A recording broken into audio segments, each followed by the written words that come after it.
Hey you guys, my name is Kenosha and welcome to my channel. Thank you guys so much for joining me today for my pregnancy update for weeks 19 and 20. So I am officially halfway through this pregnancy and I typically have my babies earlier, so I am more than halfway at this point through my pregnancy, which is crazy to even think about. I feel like I have so little time before this baby comes and it's just crazy. So I will be hard at work here in the next several weeks getting things ready because I haven't really been getting a whole lot ready. I've just been like, oh, I have time. But time will soon be leaving me quickly. So anyway, so once again, thank you guys so much for joining me. If you are new here, be sure to subscribe. And if you guys like this video, be sure to give it a thumbs up. That really helps my channel. So let's just get started with week 19 of my pregnancy. So at week 19, I am officially in my 5th month of pregnancy, which is crazy and cool. Baby is about the size of an heirloom tomato. So the baby is about 6 inches in length and weighs about 8.5 ounces. Some things that have been happening with baby during week 19 is that the baby's sensory development is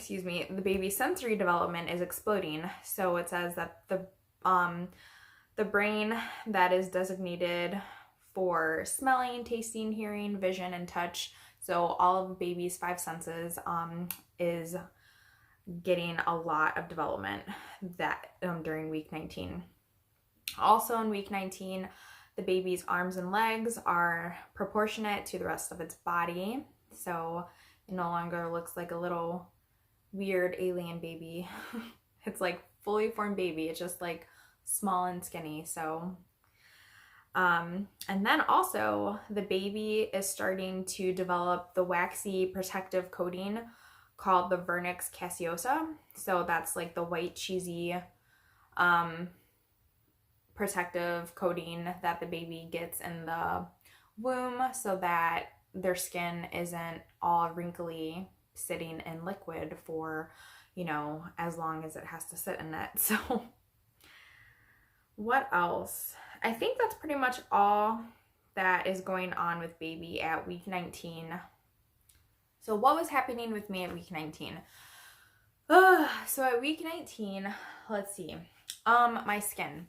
So I'm pretty much at the point of my pregnancy where I've been dealing with these constant skin issues that I'm just going to just live my life like for the rest of my pregnancy with just knowing that I'm going to have bad skin. So I have new breakouts pretty much every week, if not, every other week. So I don't know. I just have really bad skin this time, guys. It's really, I'm just getting pimples everywhere now. So it's like, it used to just be pretty much my hairline, but still my hairline, but now it's coming down even further on my forehead, getting pimples around my nose, getting pimples around my chin.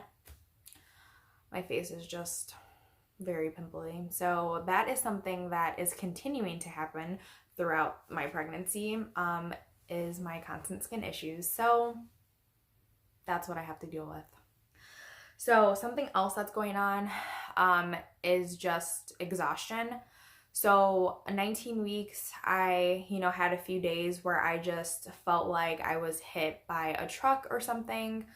I just had very little energy. My body just felt completely heavy and I felt no motivation to really do anything that had me up and moving around because I just feel so incredibly tired. I'm getting to the point in my pregnancy where I'm waking up tired, so I really have no break from just feeling completely exhausted. So I feel like at the beginning of my 2nd trimester, I had some pretty good energy, but I feel like those days are kind of gone now because I'm not sleeping well. So obviously if you're not sleeping well at night, then you just wake up exhausted, and then, being pregnant, it just makes you feel more exhausted, doing little bits of work here and there, you know, like cleaning the house, running around, playing with kids and stuff. So it just, you know, exasperates that, and you just feel so tired. So that's something that I've been dealing with during week 19, and I'm continuing to deal with it. Okay, extreme thirst is something else that happened, specifically 19 weeks and 3 days pregnant. I just could not get enough water, and I feel like I've been having those feelings a lot more this pregnancy, is just like, you know, little bouts of extreme thirst every, you know, couple of weeks or whatever.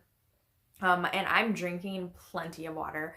Like, I'm peeing often, and my pee is always colorless to very light yellow, so I'm getting plenty of water. So I don't, like, this baby just really wants me to be swimming in fluids, so that's what I'm doing, and I feel really good, like, you know, other than my exhaustion. But I just feel like I'm not having a lot of tummy issues, so I'm not really experiencing constipation this time, which I did touch on my last update video. So that's something that hasn't really been affecting me this pregnancy, which is awesome. I mean, I'm crossing my fingers, knocking on wood, praying to God that that continues through my 3rd trimester, because I feel like that's when I have really bad constipation issues, is during my 3rd trimester. So I'm just hoping that me drinking tons of water will just continue to help aid that. And I also do work out consistently, so that's something else that I've read helps keep your body kind of moving. So and those things have been helping me, so I'm going to continue doing them throughout the rest of my pregnancy and hope that, you know, everything stays regular. So something else that I feel like I've been experiencing in these last couple of weeks, and week 19 is when I kind of make note of it, was I had some major mood swings during week 19. So I was just, and I really do think that's tied in with just not sleeping well, so waking up exhausted and not really just wanting to just talk to anybody or be around anybody, and that's really hard to do when you have 3 other children and a husband, you know, who just, you know, just wants to engage with you. So I've just been waking up exhausted and just feeling like I have very little patience, and I don't have the energy to, you know, referee my girls and their constant fighting, or, you know, constantly just coddling my son because he's in a whiny 2-year-old mood, you know. So it's just things like that that have made me feel even more exhausted, and that have kind of sparked some major frustrations and major mood swings on my part. So, you know, and I'm constantly having to apologize to my children for, you know, my outburst, or just my lack of energy, or lack of wanting to just be talked to, you know.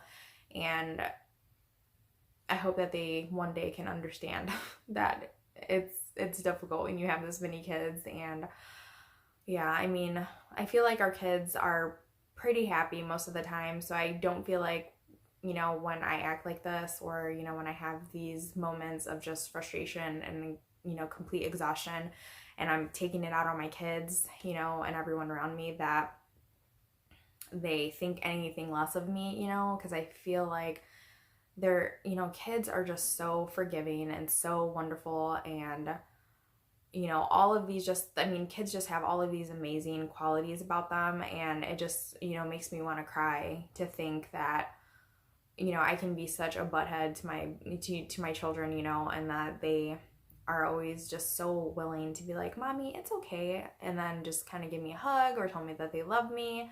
And I don't know. I just wish I could just be better for them. But anyway, so that's just something that has kind of hit me hard in these last few weeks, is just the mood swings and just the trials of parenting small children while pregnant. So week 20. So at 20 weeks pregnant, let's see what Baby Center says. So at 20 weeks pregnant, baby was the size of a banana. And it says, congratulations, you're halfway through your pregnancy. At 20 weeks, something interesting about just my body that, you know, Baby Center says is that your uterus is in line with your belly button at 20 weeks. So that's kind of cool. I'll talk a little bit more about that in a bit. But with baby, so like I said, the baby is the size of a banana. So the baby is about 10 inches head to toe and weighs about 10.5 ounces. So I think in week 19, it said the length was quite a bit smaller than this. So I think the distinction here is that at 20 weeks, they start to measure the baby from the top of its head to the bottom of its toes. And in previous weeks, they were only measuring baby from crown to rump because of how the baby was positioned. But now at 20 weeks, the baby is able to fully extend its body. So it's easier to measure. So that's exciting. And then it also says that baby's taste buds can now transmit taste signals to its brain so that at 20. So for me at week 20, like I said, so the uterus is now officially in line with my belly button. So that means baby has a ton of room to kick around. And I do want to talk about that because I feel like I've been feeling this baby kicking me above my belly button for weeks now. But maybe it just feels like that because the baby is like kicking at the very top of my uterus and it just feels like it's like a lot higher than what it is. But I just feel like I've been able to feel and see baby kicking above my belly button since like around week 17. So I cannot wait for my anatomy scan. And actually, as I'm filming right now, my anatomy scan is next week. So in next week's anatomy scan, I can't wait to see how big, how far along baby is. I mean, I'm pretty sure on my dates, my ovulation dates, my conception date and all that. So I do feel like, you know, I'm right where I am as far as pregnancy, as far as how many weeks I am along and how, you know, old the baby would be. But I am curious to see what the anatomy scan is going to reveal as far as, you know, how old baby is. So that'll be something interesting. So at 20 weeks, baby is just kicking and punching and moving and grooving in my belly, which is awesome and also very annoying. And I just want to be one of those moms who's like, it's okay to be annoyed at your inside baby who is constantly kicking and punching you, because this baby, for whatever reason, loves to kick me or punch me. I don't know if the baby is head down or what, so I don't know if it's kicks or punches, but loves to hit me in the cervix, and it is so uncomfortable. And, you know, I get up and move around to try to like reposition the baby, and, you know, sometimes it works and sometimes, you know, the baby's like, yeah, I don't care, I'm gonna kick you or I'm kicking you and you're gonna deal with it, which obviously I do deal with it, but it's so annoying. And there's a funny story about that. So I was kind of complaining about the baby kicking me in my cervix a couple of days ago, and my youngest daughter, who is going to be 4 in August, she was listening to me because I was being such a baby about it. I was like, if this baby does not stop doing this, I'm gonna lose it, you know? And then my daughter is just like, calm down, mommy, just breathe, calm down. And I'm like, oh my gosh, like, where does she hear these things? Like, how does she know how to deal with a pregnant woman or like know the right things to say? Like, it's so funny. So that was a really cute thing that happened. Also, I did want to talk about some anxiety that I've been having that really was hitting me during week 20, and it has to do with baby kicking me in my cervix, because I have had my water break before labor has started twice. So with my son, who was born prematurely at 33 weeks and 3 days, my water broke with him before I even had any signs of like actual labor. And then my daughter, my youngest daughter, she was born at 37 weeks, 6 days. So, you know, we had made it well past the 37-week mark, but my water broke with her too before I had any signs of labor. So that was like my first like, oh my gosh, I need to get to the hospital type of thing. So I'm just having some major anxiety because I'm scared, you know, to ever have to go through another premature labor ever again. I do not wish that on anybody.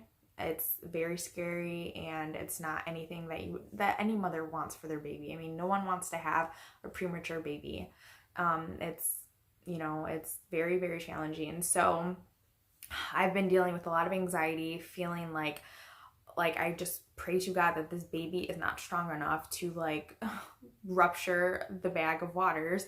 And I, regrettably did some Google searching to kind of like ease some of my anxiety, and like I came up with nothing. So I'm like, okay, so it seems like this is something that cannot or does not happen. Like baby, especially at this gestational age, is not strong enough to break the water bag, so that kind of helped me, feel a lot better about it. And I do plan on talking with my midwife when I have my next midwife appointment next week, just to get some reassurance, from, my own care provider as well, just to kind of let her know where my mental state is as far as this pregnancy.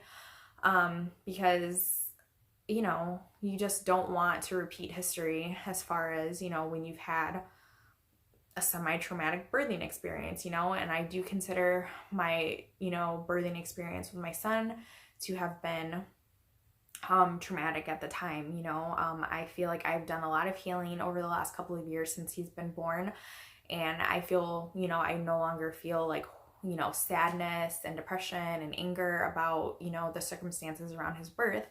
But it is something that, as I'm sitting here pregnant and just praying to God over this baby, that it does not come early and that my water does not break. Like I have been praying, like I do not want my water to break before labor starts with this baby, because I just really think that that'll be triggering for me and cause some just cause fear in my heart where I don't want it. It's like, I'm not scared to give birth.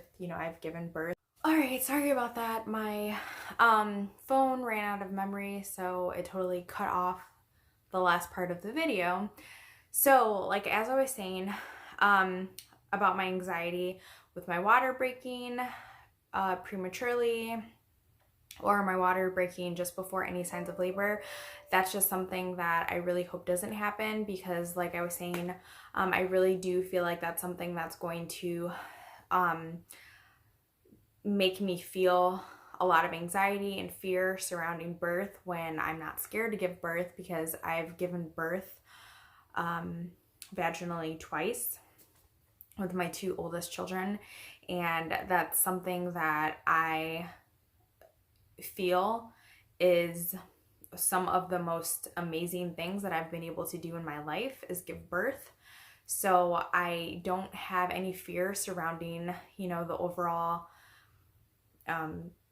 overall like idea of giving birth. It's just when you've had a premature baby, that really just kind of sets you up for future pregnancies to kind of feel a little bit more anxiety ridden, because you just don't want to repeat that.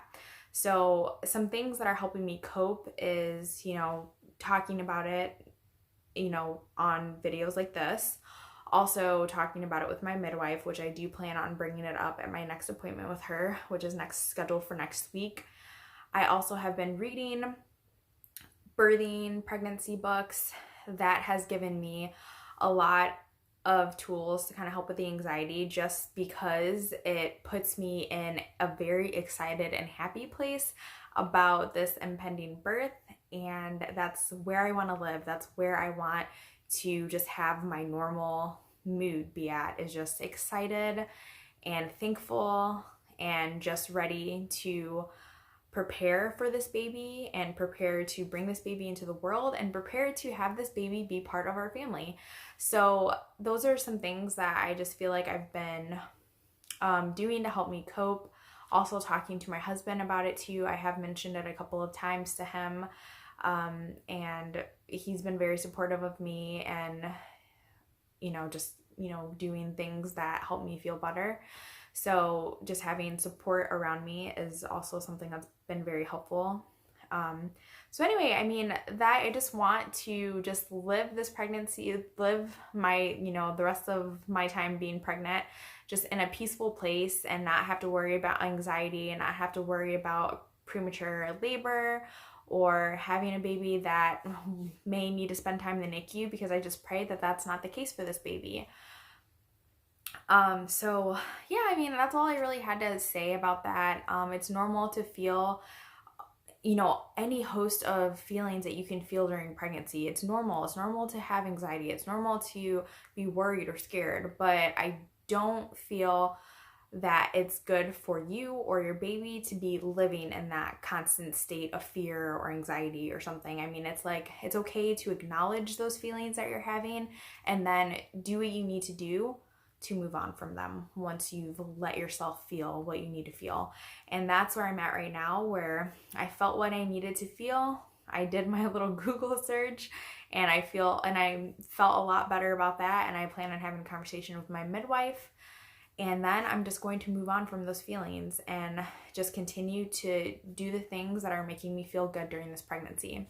So that's really how I wanted to end this. So next coming up is the weeks 21 and 22 pregnancy update, where I will be discussing my anatomy scan, which I'm so excited for. I cannot wait to see this baby because if you don't remember, this is going to be the very first time I'm going to see this baby since I've been pregnant. So I'm so excited. So more to come on that. And you guys take care. Also, before I sign off, I will be showing you my bump. So this is my 21-week bump because I like to complete the weeks that I'm doing my update on before I record my video. So I am 21 weeks and 2 days pregnant today. So that is the bump you will be seeing. So anyway, see you guys in the next one. Bye.